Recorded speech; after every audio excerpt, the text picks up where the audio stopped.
Yesterday, several drones entered Pakistani territory and were shot down. Now, these drones were Israeli origin, which is of no surprise because Zionists are obviously going to help Hindutva.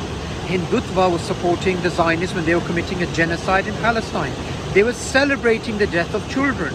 And likewise, Hindutva are also celebrating the death and destruction in Kashmir and in Pakistan. Both of them play with other people's water. The Palestinian water was cut off by the Zionists. Likewise, the Hindutva is cutting off the water for the people of Kashmir and the people of Pakistan.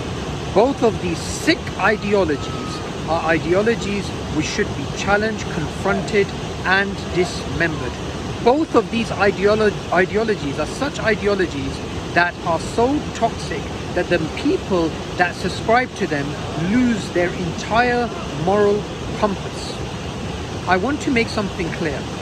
2 days ago, what happened? The best supposed military in the region, India, was humiliated at the hands of the Pakistani forces. And what happened? Several of their planes were shot down. This has been confirmed by independent sources now. Likewise, the Israeli drones were shot down. So what we're seeing in the early part of this conflict is we are seeing already that Zionism and Hindutva, although they're working together, they are losing.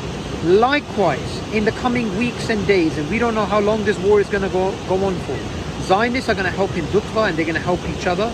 They're going to support each other in the evil oppression that they want to do of the Muslim world. And what's going to happen is the Muslims of Kashmir are going to defend themselves. They're going to support each other. They're going to unify with the Muslims, not only in Pakistan, but the moral and the ideological unity that the Muslims of India and Bangladesh also have with these peoples, which is a cultural, genetic, historical link, cannot also be denied. So collectively, the Muslims of the Indian subcontinent will stand up to the oppression of Zionism and Hindutva, and they will prevail because they believe in La ilaha illallah. And Islam is to prevail and not to be prevailed over.